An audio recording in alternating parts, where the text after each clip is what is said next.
Its first truly electric tram, local authorities all over the Midlands were rushing to be in on the boom. To be a driver or conductor on the trams was to hold a position of some prestige, but the rules were strict. Employees must be civil, courteous, and conduct themselves in a gentlemanly manner at all times, said the rule book. Whistling, singing, and boisterous conduct is forbidden. Drivers should stand erect when driving the car, and should never sound the bell when passing a horse, nor should the bell be sounded in the vicinity of a church or chapel on the Sabbath. The conductor shall not start the car by stamping the foot or kicking the sideboard. If unable to ring the bell, he should blow the whistle provided. Tramway men had a great love for their vehicles, as can be seen in the way they dressed them up for special occasions. A tram was just a machine, but you could decorate it with bunting and light bulbs, and it became a thing of wondrous beauty. But it wasn't just the drivers and conductors who were enthusiastic about the trams.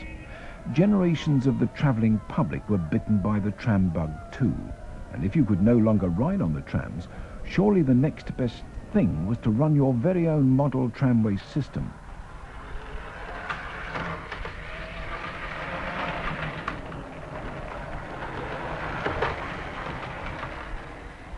Being a tram devotee is a lifelong occupation, and some of the earliest recollections are very early indeed. I'm told that I was making tramcar noises before I could even talk. I was brought up within sight and sound of trams, and they must have been one of the first things I registered, and I've been hooked on trams ever since. I think when I was 11 or 12, I was moved into the city, and of course that meant travel, and that meant travel on the tram. And that was what introduced me to the trams to start with. And of course, my interest, when you get into the city, naturally broadened somewhat. And where does this route go to? Where does that route go to? And in the end, I was travelling all of them. I remember the first one I ever tried was the 3X route, and of course, I'd forgotten that X was via Aston Cross, and I wondered where the devil I was. I think that as a member of the public, you have a stake in them, you can ride on them, and you're very close to the driver. You could watch him driving, whereas on a steam locomotive, unless you are very lucky, you don't ride on the footplate. But you're very close to being in charge, really. We used to log the numbers, and we found there was the 1 to 20 class, the 21 to 70 class, 71 to 220 class, and so on and so on. And I remember we used to log the numbers and try and find out if it was a new class. And of course, if ever a permanent way car came on the scene, which of course was a very funny low number, we used to wonder what on earth PW1 was and PW9.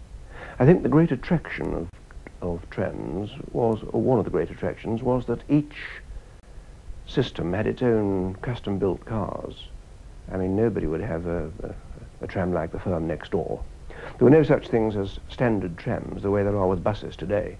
They all looked more or less the same, but, for instance, at Hockley Depot, which was my depot, if any car was in trouble, any accident or collision, it was always car 608. Number 608 was the Jinx car. 611 was reckoned to be just that bit faster than all the others. It got exactly the same motors and controllers, but you could get a bit more out of 611 than any of the others. We had one driver on the Oxhill Road route back in the 20s and 30s, and he could make any car go faster than the others, and one of his favourite tricks was to put the chain across and ride on the chain as the car was belting along. Occasionally there were accidents, but they were few and far between. But trams did have their critics who complained that they were dangerous. After all, you did sometimes have to fight your way across the traffic to get on, and the tram lines could also be a death trap to cyclists. But the most common complaint was that they held up the traffic. Well, I think any public vehicle, any public passenger vehicle is going to hold the traffic up a bit. I would say that the trams, loading in the middle of the road, didn't hold the traffic up any more than today's 36-foot buses do with the back end out across the road, doubtless because somebody's parked a car at the bus stop. With one-man operation today, buses spend far more time at the stops they've got to than crew-operated buses do, and so you get just as much congestion today with the buses as you did with the trams 20 or 30 years ago. You're on your own track and you can't get off it. And for that reason, when you're driving a tram, you've got you know you're all right, but it's what the man will do that somebody's passing you, and will he stop you? I wouldn't say they were dangerous. During the early part of the century, the tramways had prospered, so that by 1927 there were over 14,000 trams in Britain, and Birmingham alone had 835 in regular service. But the lean years of the 30s took their toll, and by 1939 the national total was down to a mere 7,000. But throughout the war years, the trams did their bit for Britain, although the blackout did present problems of its own. The life changed completely. Everybody went home if possible before dark, and of course that meant tremendous pressure on the public service vehicle, which was the tram, very few buses in those days. And in the end, it was so busy they had to call for auxiliary conductors. All the auxiliary conductor did was just press the bell, or ring the bell as the case may be. The very old cars had a little ding-dong thing, and the more modern cars had a press button, which was electric, of course. And all you did was stood on the platform, and as the car was loading or unloading and finished, you just gave the driver the right of way. And the poor conductress, very few conductors by then, of course, they were all mainly conductresses, she was still collecting the fares. I mean, you could carry on even on the four-wheel cars with nothing to get 80 people in. Matters became worse, of course. More men were called up, and they were running short of drivers. So they then had an appeal for auxiliary drivers. Well, that was right up my street. So I took the course, passed out. I remember the test from Trafalgar Road, Depot, Moseley Road, passing the test, braking and emergency stops and all the rest of it, and passed out. And from there onwards, I can tell you how bad it was. When you were driving in the rush hour, the voltage on the line dropped so much, you were half speed. Such a succession of cars. Why the fuses never blew beats me.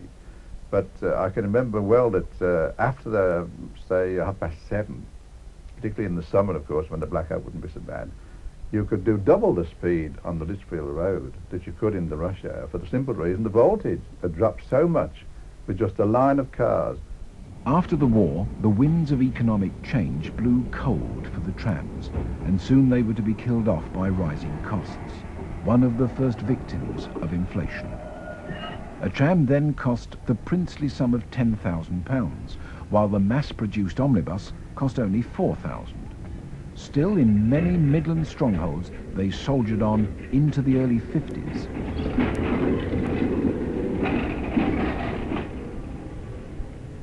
It was the 4th of July 1953 that Birmingham finally said goodbye to its last tram.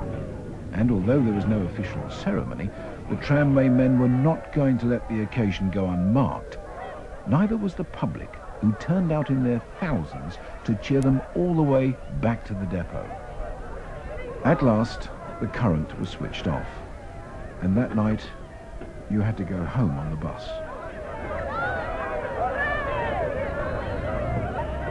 It was about this time that the enthusiasts moved in, and after a few years searching for a home of their own, in 1960 the Tramway Museum Society opened for business in a disused stone quarry near the Derbyshire village of Cryche.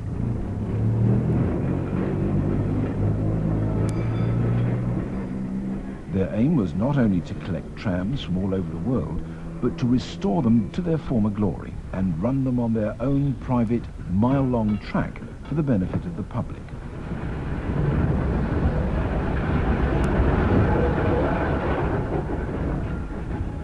The stud number's around 40 at the moment, and the pristine condition of the cars and the track is a tribute to the mainly volunteer help that's made it all possible.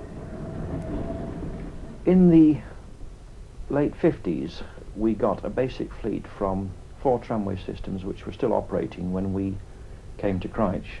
That was Glasgow, Leeds, Sheffield and Blackpool.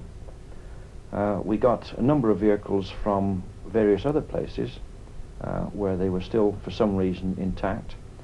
And then in order to get older vehicles, we had to look further afield.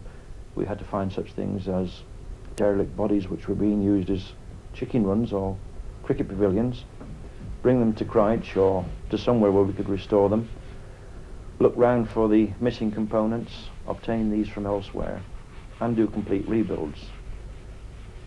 Then we've looked even further afield occasionally and gone abroad for two reasons.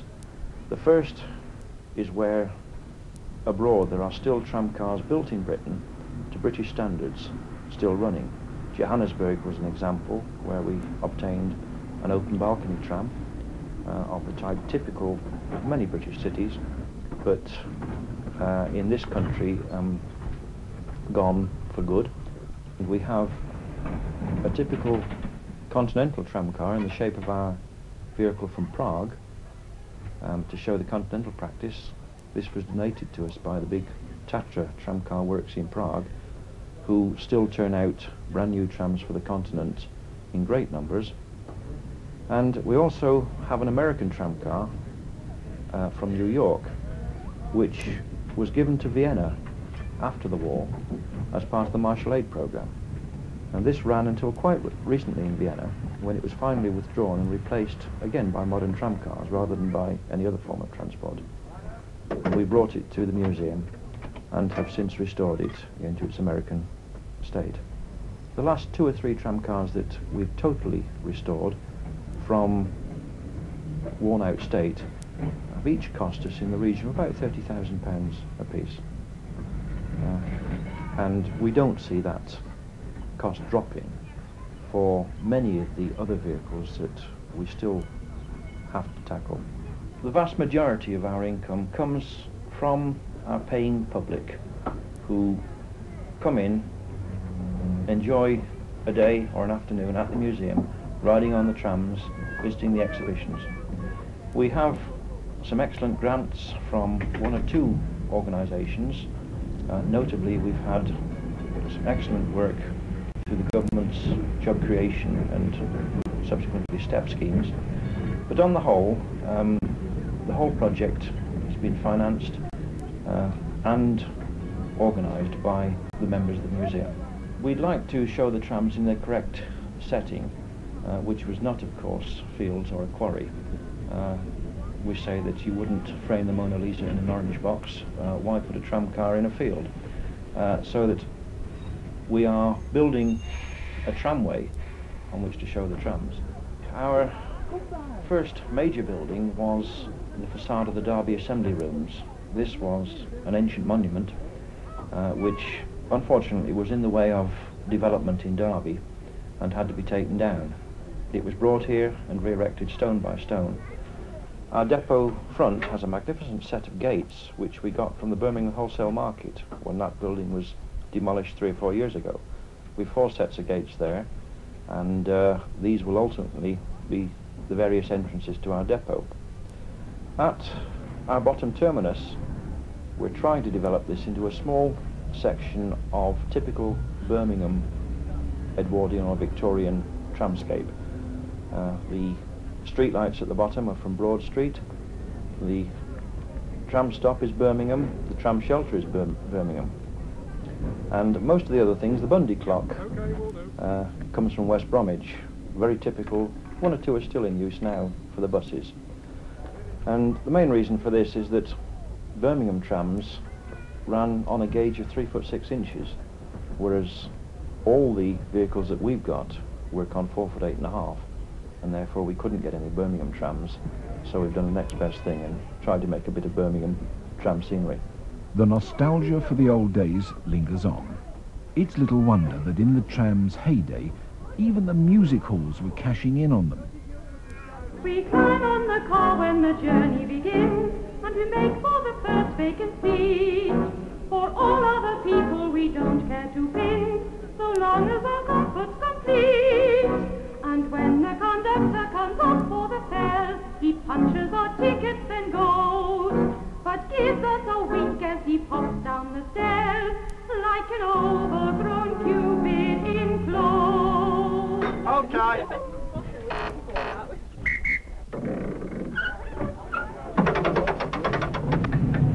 When we go for a ride on the car,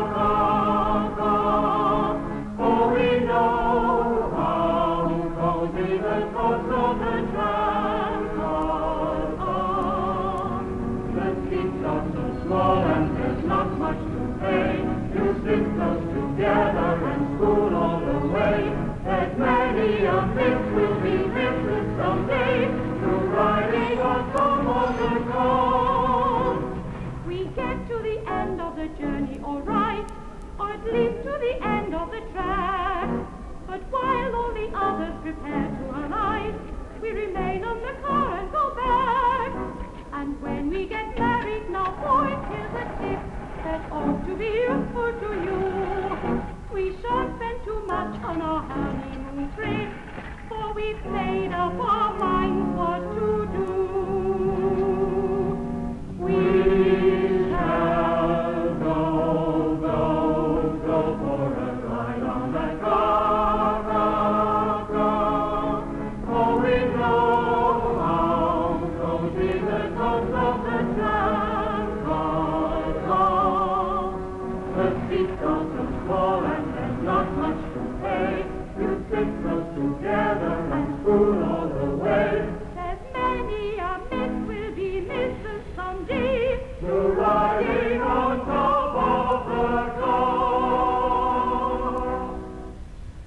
The museum is open at weekends from April to October and on Tuesdays, Wednesdays and Thursdays from the middle of May till the end of August, and last year attracted just under 200,000 visitors from all over the world. While the interest of the public for things of days gone by is understandable, what's the fascination for the dedicated enthusiast that makes him give up so much of his spare time to such a venture? I don't know. What's the fascination of a postage stamp to someone who collects foreign stamps? It's a piece of paper. It's a different colour, different shapes. It comes from different places. A tram's a three-dimensional postage stamp, except that it's also got noises, individual movements. We have people who are dockers, school teachers, accountants, people in law, high government places. You don't have to be in a particular trade or profession to be an enthusiast. You've just got to be interested in a particular subject and be prepared to work and to take a pride in what you're doing. That's if you want to work on a practical scale at this museum. I spend most of my time stuck behind a desk during the week doing close related with engineering, and it's nice at the weekends to come here and actually do it and get your hands dirty. It's a lovely feeling getting your hands dirty and getting involved. I personally feel that most people require a relaxation at the weekend, something completely different, and I find that this is a particularly relaxing hobby to have. What do we do? Why do we do it? Can't answer it. You know, why do people go drowning worms on the end of fishing lines and things? It's just one of those things that you decide to do. I can just remember trams in Leeds as a child and travelling all over Leeds by tram.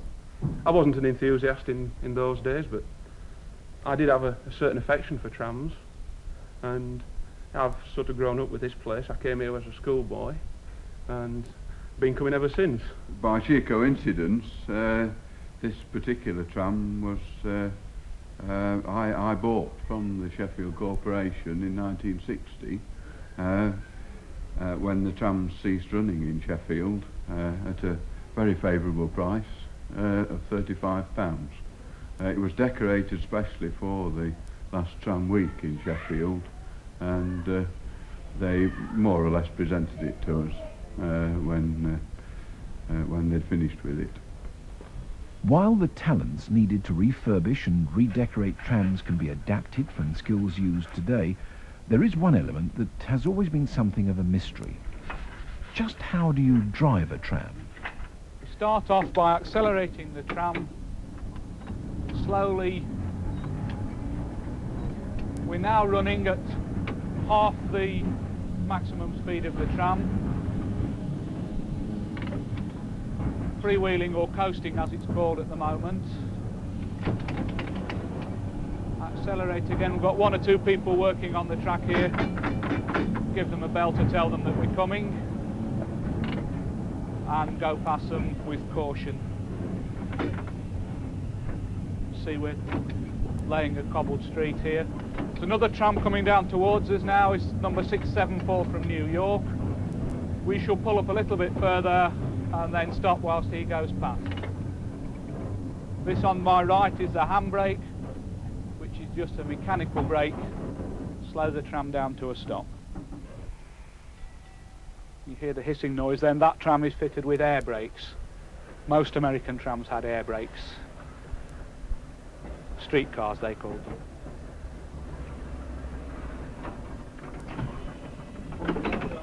Thanks very much. Right, this is the single line staff. That tram's fitted, as I said, with air brakes and air operated doors and a number of safety features to enable it to operate as a one-man car in New York. This is a much more simple tram. Set off again.